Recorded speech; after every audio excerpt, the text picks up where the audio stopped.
విజయనగరం పట్టణం ఎన్వీఎన్ నగర్లోని Sujatha function hall నందు పేకాట ఆడుతున్న వారిపై విజయనగరం డీఎస్పీ ఆధ్వర్యంలో రైడ్ నిర్వహించి పేకాట నిర్వాహకులతో పాటు పేకాట ఆడుతున్న 42 మందిని అరెస్టు చేశారు. వారి నుండి 17,34,190 రూపాయల నగదు, 49 సెల్ ఫోన్లు, 2 కార్లు, 2 మోటార్ సైకిళ్లు, గదులను అద్దెకు తీసుకున్నట్లుగా అగ్రిమెంట్ కాపీని సీజ్ చేశామని ఎస్పీ వకుల్ జిందాల్ వెల్లడించారు.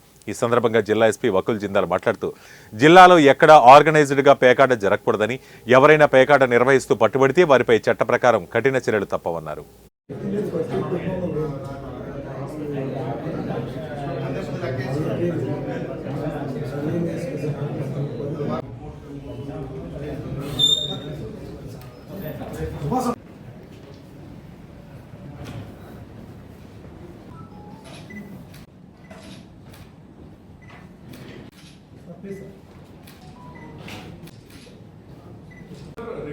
సుజాత కన్వెన్షన్ హాల్ మీద రేడ్ చేయడం జరిగింది. Sujatha convention hall top floor మీద 42 మంది గ్యాంబ్లింగ్ చేస్తూ పట్టుబడ్డారు.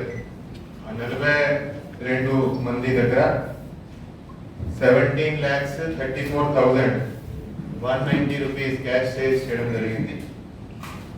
ఈ 17,34,000 క్యాష్ తో పాటు 49 cell phones, 2 cars, 2 motor cycles కూడా సీజ్ చేయడం జరిగింది. వాళ్ళందరూ మన విజయనగరం జిల్లా, అదేవిధంగా మన చుట్టుపక్కల జిల్లాల నుంచి వచ్చి ఇక్కడ గ్యాంబ్లింగ్ చేస్తున్నారు.